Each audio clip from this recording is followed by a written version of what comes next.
Tu prends combien de décisions par jour à ton avis? Allez, tente un chiffre. 10, 100, allez, un petit effort. En réalité, c'est environ 35 000. Ouais, 35 000 par jour. Bon, ok, la plupart sont automatiques. Café ou thé, jean ou jogging, gauche ou droite dans le métro. Mais il y en a d'autres qui changent ta vie. Et c'est là que ça coince.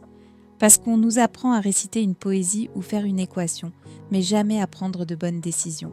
Résultat, tu peux passer 45 minutes à choisir un resto, mais dire oui à un CDI stressant en 3 secondes. Et ça, c'est pas très millionnaire mindset, hein? Heureusement, j'ai lu un petit bijou pour toi, le livre des décisions. Il contient des outils concrets, visuels, simples, que même ton cousin qui n'écoute rien en cours pourrait appliquer. Dans cette vidéo, je vais te partager 5 leçons puissantes de ce livre. Des outils que tu vas pouvoir utiliser dès aujourd'hui, que ce soit pour gérer ton temps, ton stress, ton business ou même tes relations. Alors installe-toi bien, cerveau en mode stratégie et prends la décision la plus facile de ta journée. Regardez cette vidéo jusqu'au bout. La matrice d'Eisenhower. Urgent ou important. T'es du genre à avoir toujours 1000 choses à faire, mais à la fin de la journée, t'as l'impression d'avoir rien fait. Bienvenue au club. En fait, t'es peut-être pas débordé, t'es juste mal organisé. Et Eisenhower, ouais, le président des États-Unis, avait un outil simple pour ça, la fameuse matrice d'Eisenhower.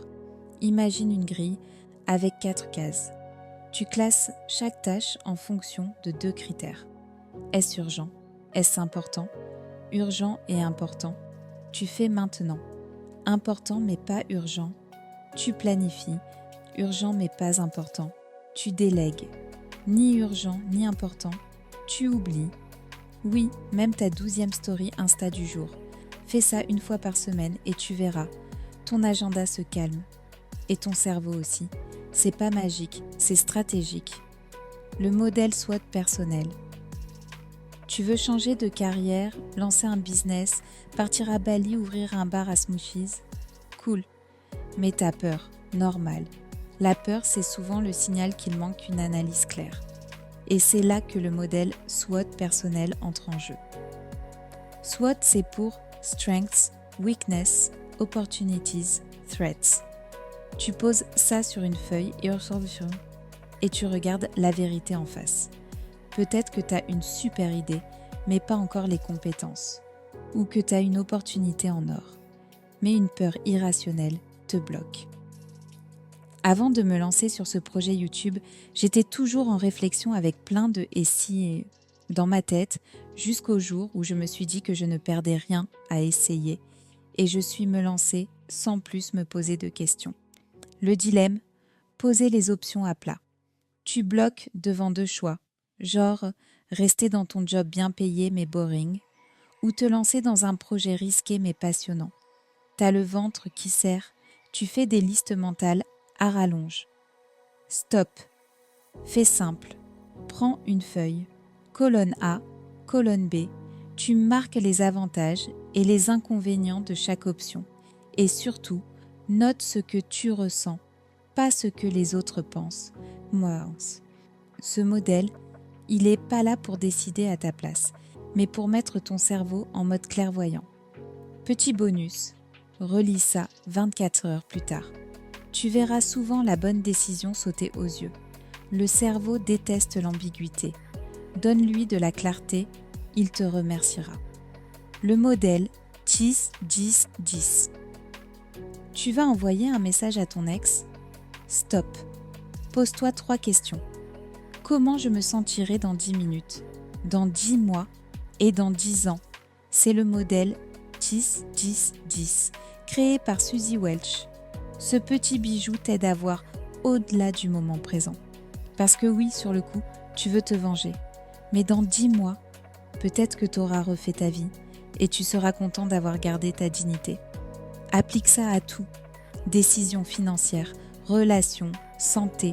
Ça t'oblige à sortir de l'émotion pure et à activer ton mode sagesse à long terme. J'ai évité une mauvaise collab juste parce que je me suis dit, dans 10 mois, je risque de devoir m'excuser au public à cause de cette personne. Devine quoi? J'ai refusé et j'ai dormi comme un bébé. La chaise vide. Et si tu devais l'expliquer, imagine une personne que tu respectes profondément. Un mentor, ton toi du futur, ta grand-mère, peu importe. Tu t'assois face à une chaise vide et tu expliques la décision que tu veux prendre. Qu'est-ce que cette personne te dirait? Quelles questions elle te poserait? Ce modèle active une forme de recul émotionnel. C'est comme simuler une discussion avec ton intuition la plus sage. Et bonus, si t'oses pas expliquer une décision à cette personne, c'est peut-être que t'as pas envie de te mentir à toi-même.